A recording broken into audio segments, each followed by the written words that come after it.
بسم الله. السلام عليكم ورحمة الله وبركاته. أعوذ بالله من الشيطان الرجيم. بسم الله الرحمن الرحيم. الحمد لله رب العالمين، والصلاة والسلام على أشرف الخلق أجمعين، سيدنا محمد النبي الأمي العربي القرشي الهاشمي الأمين، وعلى آله وصحبه ومن اهتدى بهديه وصار على نهجه إلى يوم الدين. اللهم لا سهلا إلا ما جعلته سهلا، وإن شئت جعلت الصعب سهلا، فيسر لنا أمرنا وعصرنا واجعلنا من عبادك المخلصين. رب اشرح لي صدري ويسر لي أمري واحلل عقدة من لساني يفقه قولي. سبحانك لا علم لنا إلا ما علمتنا إنك أنت العليم الحكيم، ولا حول ولا قوة إلا بالله العلي العظيم. آمين. وبعد. Pertemuan kita bulan lepas mengenai ataupun kita sampai tajuk pemergian Nabi sallallahu alaihi wasallam ke Taif setelah wafat bapa saudaranya dan isterinya dalam usaha baginda sallallahu alaihi wasallam nak cari penyokong atau orang yang boleh beri pertolongan dan perlindungan kepadanya.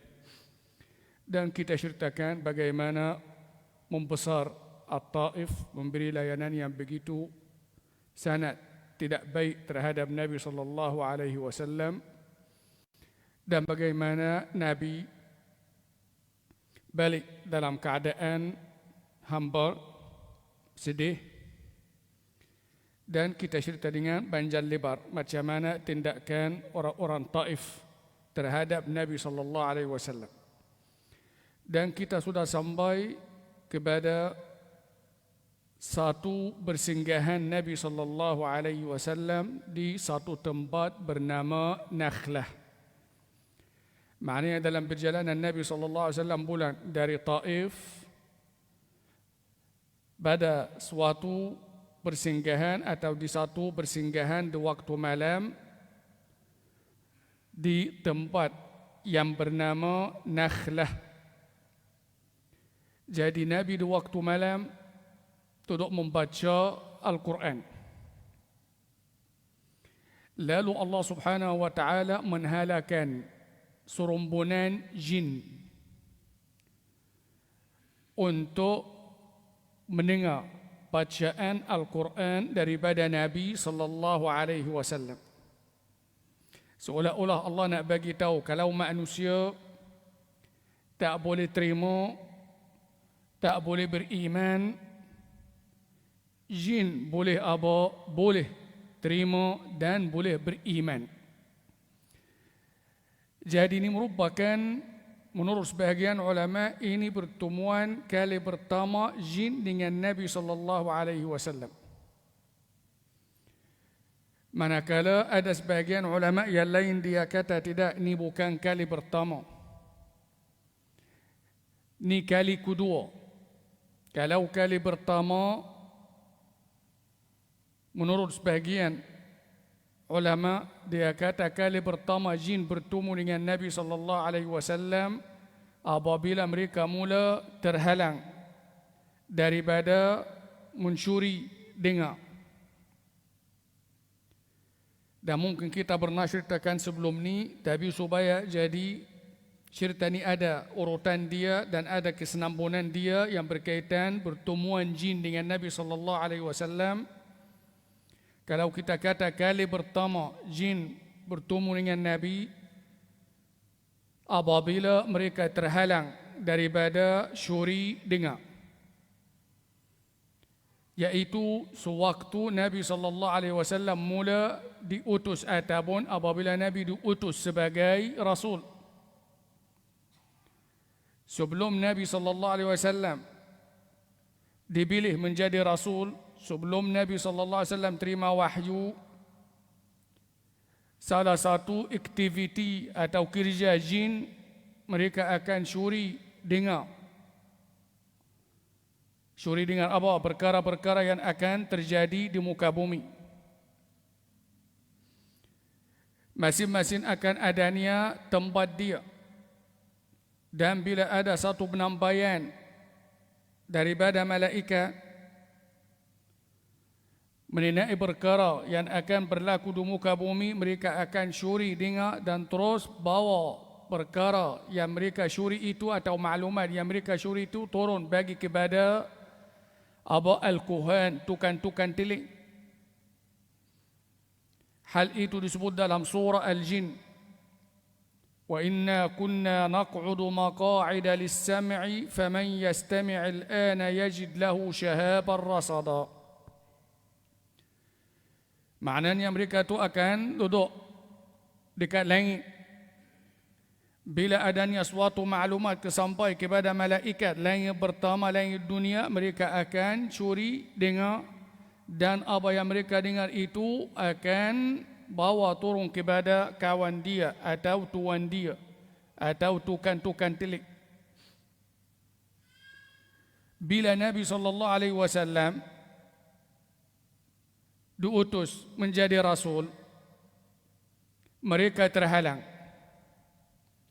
Terhalang melalui apa? Melalui lontaran api yang barangkali dalam bahasa Melayu orang kata tai bintang.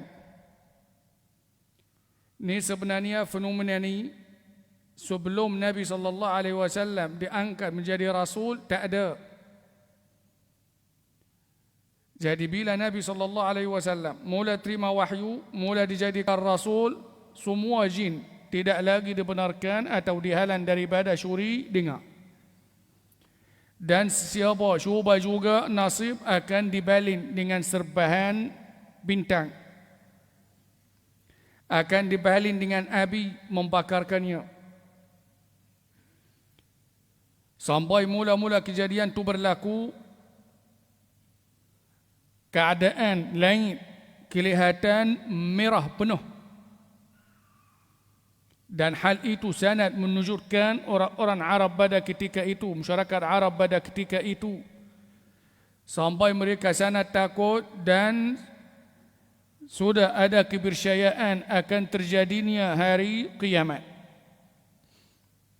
Bila nampak keadaan apa? Keadaan langit begitu penuh dengan api merah.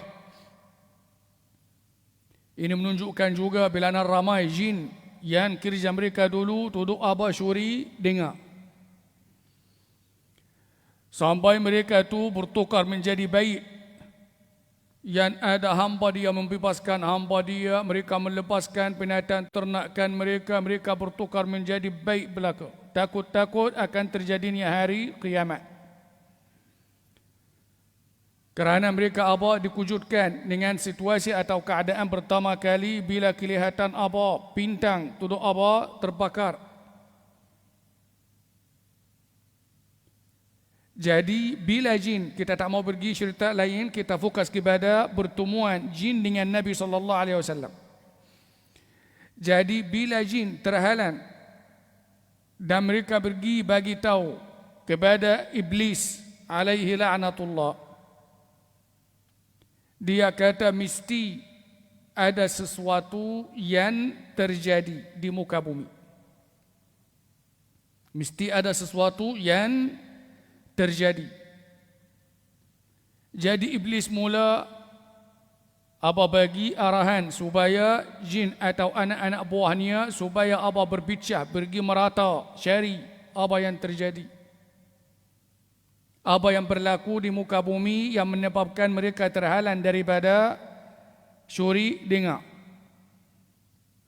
Jadi kumpulan jin yang pergi ataupun yang pergi ke arah Tihamah atau di kawasan Semenanjung Arab, mereka nampak Nabi SAW juga di waktu malam. Ketika Nabi menhala pergi ke satu tempat bernama Uqaz. Uqaz itu nama pasaran ataupun nama pasar yang cukup terkenal di waktu malam. dan mereka juga dapat dengar bacaan Al-Quran daripada Nabi sallallahu alaihi wasallam. Dan mereka balik bagi tahu kepada iblis. Jadi iblis dia kata, dengan sebab itu kamu terhalang daripada syuri dengar. Dan semua itu berlaku supaya Allah, untuk tujuan Allah nak memelihara Al-Quranil Karim daripada apa diganggu atau disyemari dengan apa benda-benda yang lain. Jadi mereka dulu yang jin-jin yang dulunya boleh bebas tuduh apa syuri dengar perkara-perkara yang akan berlaku di muka bumi, sudah terhalang daripada apa mendengar lagi, untuk memelihara khususian Al-Quranil Karim. Ini kali pertama. Kali kedua tajuk kita ni. Kali kedua dalam perjalanan Nabi sallallahu alaihi wasallam balik daripada Taif, bila sampai satu tempat bernama Nakhla. Jadi di waktu malam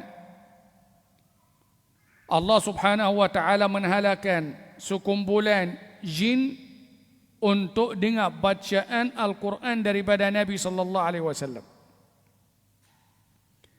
Jin tu bilanannya menurut Ibnu Ishaq dia kata 9 orang. Berkata Ibnu Ishaq 9 orang. Kalau boleh kata orang jinah, 9 jinah. Kalau tak kata orang nak kata apa? 9 jin, 9 jin. Daripada mana? Daripada jin ahli nasibin. Jin pun masing-masing ada kawasan dia, ada negeri dia, perkampunan dia, ada kaum dan bangsa dia juga sama. Jadi bilangan jin itu ada yang kata 7, ada yang kata 9 orang. Dan hal itu disebutkan dalam surah Al-Ahqaf ayat 29, 30, 31 dalam surah Al-Ahqaf. Allah subhanahu wa ta'ala berfirman mengenai pertemuan jin kali kedua ni dengan Nabi sallallahu alaihi wasallam, wa is sarafna ilaika nafaran minal jin وَإِذْ صَرَفْنَا إِلَيْكَ نَفَرًا مِنَ الْجِنِّ يَسْتَمِعُونَ الْقُرْآنَ فَلَمَّا حَضَرُوهُ قَالُوا أَنصِتُوا فَلَمَّا قُضِيَ وَلَّوْا إِلَى قَوْمِهِمْ مُنْزِرِينَ. Ingatlah ketika kami menhalakkan kepadamu satu rombongan jin. Falamma hadaruhu yastami'un al-Quran, untuk mendengar bacaan Al-Quran. Falamma hadaruhu, setelah rombongan jin itu hadir dan mula dengar bacaan Al-Quran daripada Nabi, mereka berkata ansitu. Mereka berkata, berpesan sesama sendiri, diam, supaya kami beri tumpuan kepada bacaannya, bacaan Al-Quran. Maknanya ayat itu dia kata, ingatlah, maksudnya ingatlah ketika kami menhalakkan kepadamu satu rombongan jin. Tujuannya apa? Yastami'un Al-Quran, untuk mereka dengar bacaan Al-Quran. Falamma hadaruhu, maka apabila jin itu atau kumpulan jin itu hadir, qalu ansitu, mereka berkata diam. Ansitu, diam dan berilah tumpuan kepada bacaan Al-Quran. Falamma qudiya, maka apabila Nabi sallallahu alaihi wasallam selesai bacaan ayat-ayat Al-Quran, wallau ila qaumihim munzirin, mereka pula pulang balik kepada kaum mereka dan memberi peringatan kepada mereka. Maknanya mereka hadir dengan bacaan Al-Quran. Setelah habis bacaan Al-Quran, mereka terus beriman dan mereka pula balik kepada kaum mereka. Itu yang saya sebut tadi, masing-masing jin tu ada perkampunan dia, ada kaum dia. Dan jin tu menurut Ibnu Ishaq dia kata daripada jin satu tempat kawasan nama dia Nasibin. Kalau ayat seterusnya pula, falamma qudiya wallaw ila qaumihim munzirin, ayat seterusnya, qalu ya qaumana inna sami'na qur'anan yahdi ila al-haq wa ila tariqin mustaqim. Mereka bila balik pula menjadi pendakwah. Mereka berkata, wahai kaum kami, sesungguhnya kami telah dengar Al-Quran. Al-Quran itu berbimbing kepada kebenaran dan kepada jalan yang lurus. Dan ayat seterusnya pula, mereka meminta daripada kaum mereka supaya apa? Supaya beriman kepada apa? Kepada Nabi SAW. Maknanya kumpulan jin tu yang pertama yang terdiri daripada 7 orang, dalam setengah riwayat kata 9 orang. Mereka dengar bacaan Al-Quran daripada Nabi SAW dalam perjalanannya bulan dari Taif, dan mereka beriman dan mereka pula balik menjadi apa? Menjadi, kita kata apa? Menjadi da'i atau menjadi pendakwah kepada apa? Kepada kaum mereka. Majoriti ulama dia kata Nabi SAW tak sedar mengenai mereka. Maknanya mereka pergi dengan bacaan Al-Quran daripada Nabi. Setelah mereka berpuas dengan bacaan Al-Quran daripada Nabi, mereka beriman. Setelah beriman, mereka balik kepada tempat atau perkampunan mereka, dan mereka pula memberitahu kaum mereka apa yang mereka dengar, dan mereka pula menajak kaum mereka supaya beriman kepada Nabi SAW. Itu pertemuan yang pertama. Pertemuan kali kedua, ada sebagian ulama dia kata ada sebanyak 6 kali jin datang berjumpa dengan Nabi SAW. Kalau kali pertama yang kita sebut tadi, mula-mula Nabi SAW dipilih menjadi Rasul. Apabila mereka terhalang dan iblis bagi tahu kepada mereka supaya cari merata, sebab apa mereka terhalang, akhirnya sekali kumpulan jin yang pergi ke arah atau pergi ke kawasan Tihama, satu kawasan ataupun di Semenanjung, baru mereka apa? Terdengar bacaan Al-Quran daripada Nabi. Jadi mereka bila balik melabur kepada iblis, dia kata dengan sebab itulah kamu apa? Terhalang. Itu kali pertama. Kali kedua yang kita ceritakan tadi, ada lagi 2 kali yang telah disebutkan dalam hadis sahih riwayat Al-Imam Muslim daripada Abdullah bin Mas'ud. Jadi kali ketiga kita habiskan ceritakan dulu tu. Maknanya Nabi SAW duduk beberapa hari di Nakhlah tu. Dan Nabi nak balik ke mana? Nak masuk Makkah. Tapi nak masuk Makkah susah kerana ceritanya sudah terbongkar. Maknanya apa? Hari itu kalau masih lagi ingat, Nabi SAW bila pergi nak berjumpa dengan orang-orang Saqif, Nabi keluar tak bagi tahu kepada sesiapa, pergi secara bersembunyi. Dan bila dia bercakap kepada membesar Taif dan mereka tak terima, dia merayu supaya mereka tidak bagi tahu kepada orang-orang Makkah dan meminta supaya perkara itu dijadikan rahsia. Mereka pun tak indahkan permintaan Nabi. Dan hari itu kita kata pula ada 2 orang Makkah yang ada di situ, Utbah dan Syaibah, kedua-duanya anak seorang bernama Rabi'ah, 2 adik-beradik orang Makkah yang ada dusun di situ. Mereka pula nampak Dan salah seorang daripada 3 pemimpin yang Nabi jumpa, isterinya daripada orang Quraisy, daripada orang Makkah. Jadi Nabi SAW nak patah balik, nak masuk Makkah jadi susah. Kerana Nabi pergi minta bantuan daripada siapa? Bukan daripada orang biasa-biasa. Pergi minta bantuan dan pertolongan daripada musuh utama orang-orang Makkah. Maknanya orang Saqif yang tinggal di Taif tu, dia menjadi apa? Pesaing utama, musuh utama orang-orang Makkah.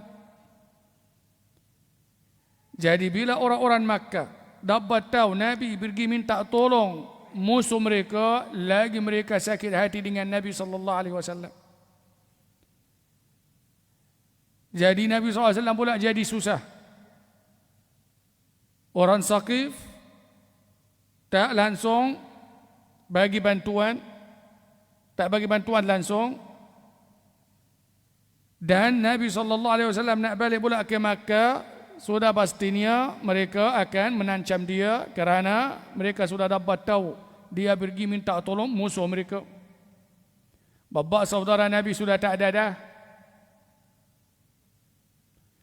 Jadi Zaid bin Harisah yang menemani Nabi SAW, dia kata, Rasulullah, bagaimana ni? Macam mana kita akan masuk Makkah? Lalu Nabi SAW mempertenangkannya. Dia kata, jangan bimbang. Sudah semestinya Allah bagi jalan keluar daripada apa? Daripada masalah atau kesusahan yang kita sedang hadapi. Jadi Nabi nak masuk, tak boleh masuk perseorangan macam tu, akan diancam. Jadi Nabi SAW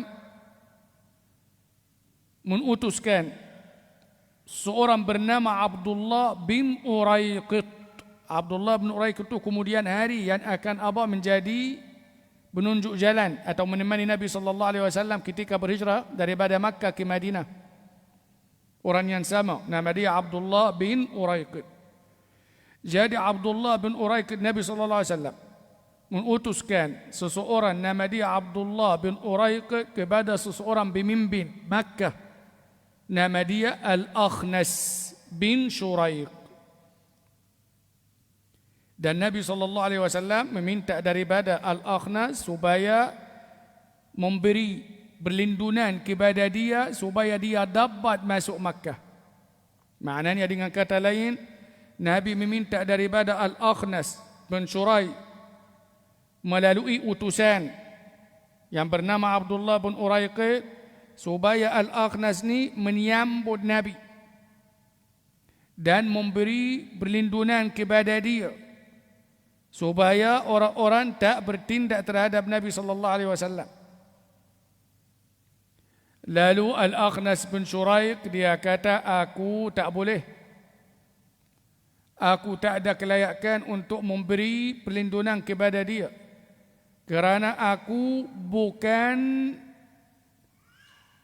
berasal daripada Makkah. Aku hanya ada berjanjian dengan orang-orang Makkah, tapi bukan berasal daripada Makkah. Jadi aku tak ada kelayakan untuk memberi perlindungan kepada dia. Mereka juga ada Ada berundangan mereka. Dia seorang pemimpin, tapi dia bukan berasal daripada Makkah. Dipanggil Halif. Dia ada berjanjian dengan orang-orang Makkah, tapi dia bukan daripada Makkah. Jadi dia kata, aku tak boleh. Jadi Nabi SAW meminta pula daripada seorang bernama Suhail bin Amru. Seorang yang namanya kemudian hari akan jadi begitu terkenal. Dialah Suhail itu yang mengadakan berjanjian Hudaibiyah dengan Nabi SAW. Nanti kita akan ceritakan seorang Makkah yang masyhur. Nama dia Suhail bin Amru. Suhail bin Amr itu yang memeteraikan perjanjian Hudaibiyah dengan Nabi SAW tahun 6 Hijrah kemudian Dialah yang berunding dengan Nabi SAW mewakili orang Makkah. Nanti kita akan ceritakan. Jadi Suhail bin Amr dia kata, aku tak boleh, kerana keluarga aku daripada satu keluarga, saya tak mau sebut banyak nama sana keluarga, nanti penin. Dia kata keluarga aku daripada Bani Amir tidak ada kelayakan untuk memberi perlindungan, kerana ada lagi keluarga lain yang lebih hebat lagi kedudukannya. Dengan bahasa mudah, Suhail tolak, tak terima. Kerana apa? Kerana keluarganya, kedudukan keluarga dia tak sebesar, tak sehebat, tak sekedudukan dengan keluarga lain. Jadi dia tak terima. Tengok betapa susah.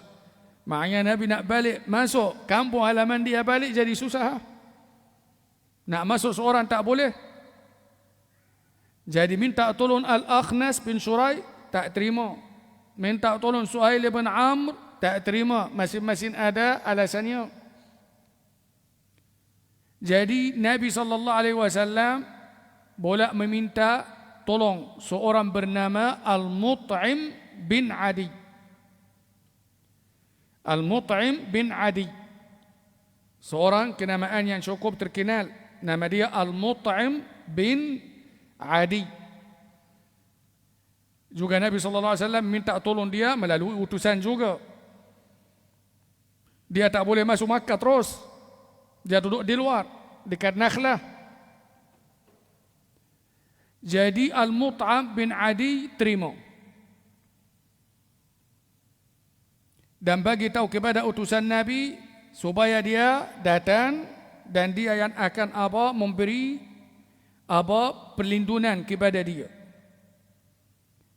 Jadi Al-Mut'im bin Adi dia ada beberapa orang anak lelaki, jadi dia memakai senjata siap atau baju berperan siap atau baju berisai, dan begitu juga anak-anaknya dan anak-anak buahnya, dan mereka keluar menyambut Nabi SAW di luar.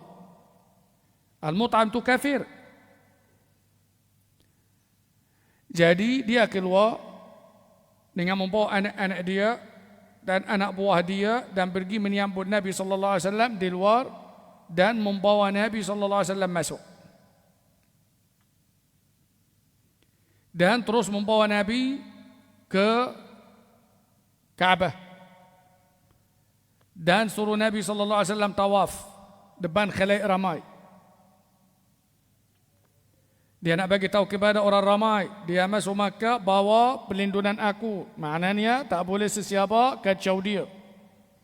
Jadi Nabi pun masuk dan tawaf depan khalaik ramai. Jadi datang Abu Sufyan, waktu tu belum lagi masuk Islam, dan bertanya kepada Al-Mut'im, apa yang terjadi? Kamu sudah ikut dia kah atau macam mana ni? Kamu beriman kah dia, ikut dia kah, beriman kepada dia atau macam mana? Atau sekadar nak memberi perlindungan kepada dia? Lalu Al-Mut'im dia kata, tak, aku tak ikut, bukan tabi', bukan saya pengikut. Aku tak ikut dia. Tapi aku beri jaminan kepada dia, dia tidak akan diusik atau diancam. Aku beri perlindungan kepada dia. Lalu Abu Sufyan dia kata, tetap kami akan menghormati perjanjian kamu dengan dia. Maknanya Nabi SAW dapat masuk Makkah semula, bawa perlindungan Al-Mut'im bin Adi, dan setelah habis tawafnya dia boleh menemaninya sampai Nabi SAW masuk rumah dia. Baik. Maknanya Nabi SAW selesai pemergian Nabi ke Taif dan kebulanannya sampai Makkah. Supaya jadi ada kesenampunan serta yang berkaitan dengan Islam al-jin, keislaman jin dan pertemuan jin dengan Nabi, ada dua lagi yang telah disabitkan. Dua lagi pertemuan yang mana jin telah berjumpa dengan Nabi SAW dan ada dalam Sahih Muslim. Maknanya ni kali ketiga pula. Kali ketiga jin berjumpa dengan Nabi SAW menurut Abdullah bin Mas'ud di satu tempat bernama Al-Hajun. Satu tempat di Al-Hajun sebelum Nabi SAW berhijrah ke Madinah. Dalam hadis riwayat Al-Imam Muslim wa Tirmizi an Alqamah. Maknanya kesimpulannya pertemuan kali ketiga tu, kata Abdullah bin Mas'ud radhiyallahu anhu, dia kata pada suatu malam kami kehilangan Nabi sallallahu alaihi wasallam. Pada suatu malam kami kehilangan Nabi. Jadi dia kata bila kehilangan Nabi kita tak tahu Nabi pergi ke mana, kami sangat risau mengenai keselamatan diri Nabi sallallahu alaihi wasallam. Kerana sedia maklum Nabi masih lagi ada di Makkah, dikelilingi dengan musuh. Jadi dia diancam. Dia kata bila Nabi SAW duduk satu bermalaman, kita tak nampak Nabi. Nabi terus hilang. Kami semua mula risau mengenai diri dan keselamatan Nabi SAW atau keselamatan diri Nabi SAW. Dia kata ada bermacam-macam pula yang duduk berlegar dalam fikiran kita. Ada orang membunuhnya ke, ada orang curi atau mengkhianatinya ke, pergi ke mana ke, ada orang membawanya lari ke. Dia kata macam-macam yang duduk main dalam pemikiran kita. Dia kata sampai dekat-dekat nak masuk subuh, kita kelihatan Nabi SAW datang daripada arah Hira. Daripada arah Hira, Jabal Hira.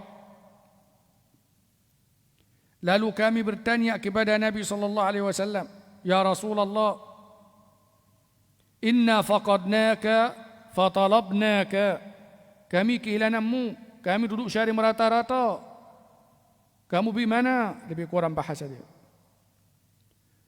Lalu Nabi SAW menjawab, dia kata, Atani da'iyal jin, fazahabtu ma'ahum. Lalu Nabi SAW dia kata, ada satu utusan, ada satu wakil jin datang berjumpa dengan aku dan meminta daripada aku pergi berjumpa dengan kawan-kawan dia. Lalu aku pun pergi dan baru habis perjumpaan aku dengan mereka. Kata Abdullah bin Mas'ud, dia kata pula Nabi SAW membawa kami pergi ke tempat yang dia berjumpa dengan atau bertemu dengan jin dan menunjukkan kepada mereka, kepada sahabatnya, kesan-kesan jin dan kesan api yang mereka nyalakannya sewaktu mereka berjumpa dengan Nabi SAW. Hadis ni riwayat Al-Imam Muslim. Maknanya kali ketiga berlaku di Al-Hajun dan ikut riwayat Abdullah bin Mas'ud, tak ada sesiapa pun dari kalangan sahabat Nabi SAW yang menghadirinya, yang ada bersama Nabi. Dan Nabi menghabiskan satu malam dengan mereka. Dan Nabi pula setelah kembali dan ia membawa Abdullah bin Mas'ud dan beberapa orang sahabatnya dan pergi semula balik ke tempat Nabi berjumpa dengan jin dan menunjukkan kepada mereka kesan-kesan mereka dan kesan api yang mereka nyalakan di malam ataupun sewaktu mereka berjumpa dengan Nabi SAW. Ada lagi satu kali pula yang dihadiri oleh Abdullah bin Mas'ud radhiyallahu anhu. Kali maknanya kira kali keempat. Kali keempat. Jin juga pergi berjumpa dengan Nabi sallallahu alaihi wasallam. Hadis ni atau kisah ni diriwayatkan oleh At-Tabrani wal Baihaqi dan Abu Nuaim daripada Abdullah bin Mas'ud radhiyallahu anhu juga. Jadi Abdullah bin Mas'ud berkata, semasa Nabi ataupun sewaktu Nabi sallallahu alaihi wasallam masih lagi di Makkah, Nabi berkata, "Man ahabba minkum an yahdura al-laila amra al-jin falyaf'al." Kali ini pula Nabi sallallahu alaihi wasallam berkata kepada sahabatnya, siapa yang nak ikut aku, siapa yang nak ikut aku pergi jumpa dengan jin, boleh ikut. Maknanya apa? Siapa yang nak ikut aku pergi berjumpa dengan jin, boleh. Kata Abdullah bin Mas'ud, tak ada sesiapa pun berani ikut Nabi sallallahu alaihi wasallam. Maknanya kali ini Nabi sallallahu alaihi wasallam membenarkan atau membelawa sahabatnya supaya pergi ikut, nak pergi jumpa dengan jin. Kata Abdullah bin Mas'ud, tak ada siapa sudi ataupun tak ada siapa ikut. Dia kata, aku seorang yang pergi ikut Nabi sallallahu alaihi wasallam. Dia kata, aku pergi menemani Nabi sallallahu alaihi wasallam sehingga apabila sampai kepada tempat yang akan menyaksikan pertemuan Nabi dengan jin, kata Abdullah bin Mas'ud, Nabi sallallahu alaihi wasallam khattali birijlihi khattan. Maknanya Nabi sallallahu alaihi wasallam membuat satu garisan kepada Abdullah bin Mas'ud. Kemudian Nabi sallallahu alaihi wasallam menyuruhnya supaya duduk di situ, jangan bergerak atau jangan melangkaui garisan itu. Maknanya ataupun dengan kata lain, Nabi sallallahu alaihi wasallam membuat satu garisan atau satu bulatan kepada Abdullah bin Mas'ud dan suruhnya supaya duduk di situ, jangan bergerak ke mana dan jangan melangkaui garisan itu. Dan Nabi berpesan kepada dia, jangan pergi ke mana-mana sampai aku patah balik. Kata Abdullah bin Mas'ud, kemudian Nabi sallallahu alaihi wasallam tinggal anak aku, tak berapa jauh daripada aku, Nabi sallallahu alaihi wasallam duduk dan mula membaca ayat-ayat Al-Quran. Tiba-tiba aku kelihatan faghashiyatuhu aswadah kasirah. Maknanya apa? Tiba-tiba aku kelihatan adanya kelipat yang tinggi, yang berwarna hitam, mai, bertubi-tubi atau berbusu-busu. Dia kata datang daripada apa? Daripada merata-rata tempat, daripada sekeliling, daripada bukit. Sampai mereka bilangan mereka bertambah ataupun bilangan mereka itu bertambah menjadi ramai. Dan mula membuat bulatan sekeliling Nabi sallallahu alaihi wasallam dan bilangan mereka bertambah. Jadi mereka tu pula duduk nak berebut Nabi sallallahu alaihi wasallam. Jadi mereka dipertenangkan oleh Nabi sallallahu alaihi wasallam dan mereka membaca Al-Quran kepada mereka. Dan setelah habis pertemuan mereka dengan Nabi, kata Abdullah bin Mas'ud, aku kelihatan mereka pula bersurai dengan begitu pantas. Dan kemudian Nabi sallallahu alaihi wasallam datang. Dekat-dekat subuh, Nabi baru habis pertemuannya dengan jin. Dia kata bila Nabi sallallahu alaihi wasallam datang, aku bertanya kepada dia, suara apa yang aku duduk dengar itu? Maknanya mereka duduk apa? Duduk berbual dan bertanya bermacam-macam kepada Nabi sallallahu alaihi wasallam, dan Nabi jawab. Lalu Nabi sallallahu alaihi wasallam dia kata, ini suara-suara mereka dan kata-kata mereka, dan mereka pula yang kamu dengar las-las itu, mereka tu kata-kata mereka tu ucapan mereka selamat tinggal kepada aku. Kemudian Nabi sallallahu alaihi wasallam berkata kepada Abdullah bin Mas'ud, dia kata salah satu ataupun antara permintaan mereka, mereka meminta bekalan makanan kepada aku. Lalu aku bagi tahu kepada mereka, makanan bagi mereka ialah tulan.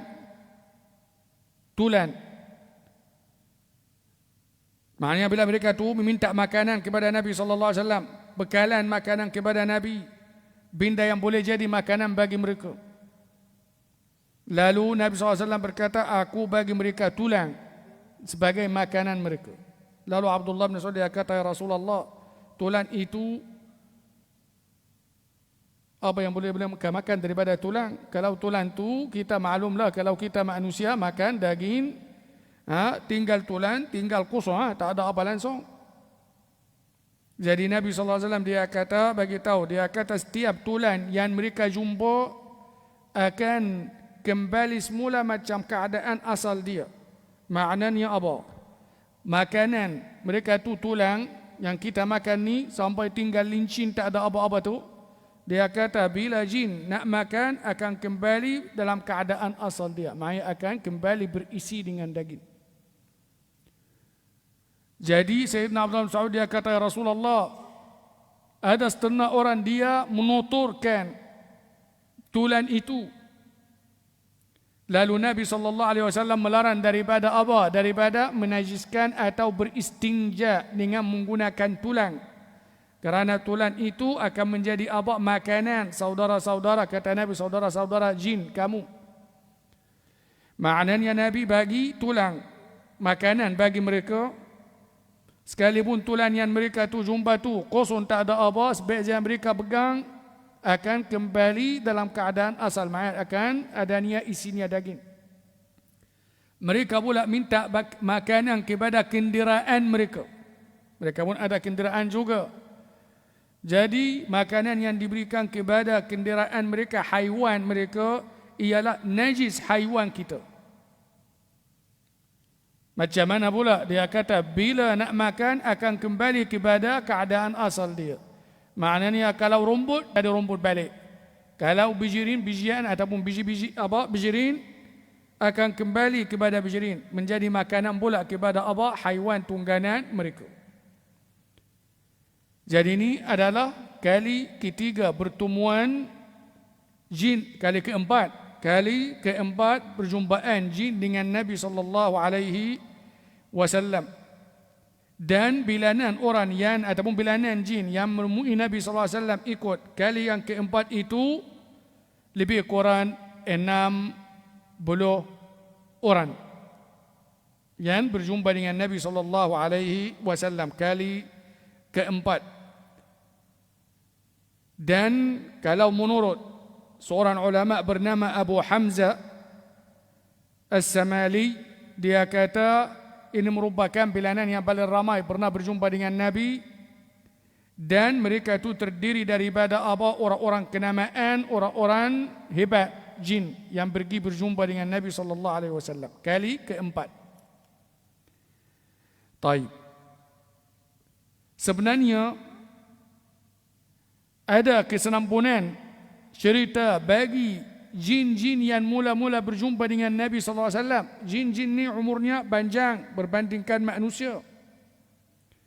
Dan ada jin-jin yang berjumpa dengan Nabi kali pertama dia hidup sampai zaman Sayyidina Umar bin Abdul Aziz. Maknanya ada di antara jin yang berjumpa dengan Nabi sallallahu alaihi wasallam, ada yang hidup sampai zaman Sayyidina Umar bin Abdul Aziz. Maknanya cuba bayangkan hidup zaman Nabi, Abu Bakar, Umar, kemudian Sayyidina Uthman, Sayyidina Ali, kemudian Al-Hasan, kemudian Abdul Malik bin Marwan bin Al-Hakam, Abdul Malik bin Marwan, kemudian Hisham, Sulaiman, Umar bin Abdul Aziz. Lama. Dan jin yang terakhir tu mati zaman Sayyidina Umar bin Abdul Aziz. Dan Sayyidina Umar bin Abdul Aziz yang mengkubumikannya. Dan mungkin saya rasa ada lagi satu pertemuan kita atau siri kita akan ceritakan mengenai apa kesenampunan cerita jin itu dan bagaimana ada sebagian sahabat Nabi SAW di antaranya Abdullah bin Mas'ud yang pernah jumpa dan bagaimana mereka itu pernah berbual dengan beberapa orang sahabat Nabi SAW dan oleh kerana masa tidak mengizinkan kita, mungkin kita akan ada lagi satu siri kesenampunan kisah yang berkaitan dengan jin. Jadi saya rasa setakat itu pertemuan kita malam ni sehingga kita bertemu lain kali. Aqulu qawli hadza wa astaghfirullahal azim li wa lakum wa ila al-liqa in qaddarallahu lana al-baqa wallahu a'lam bis-shawab. Wassalamu alaikum warahmatullahi wabarakatuh.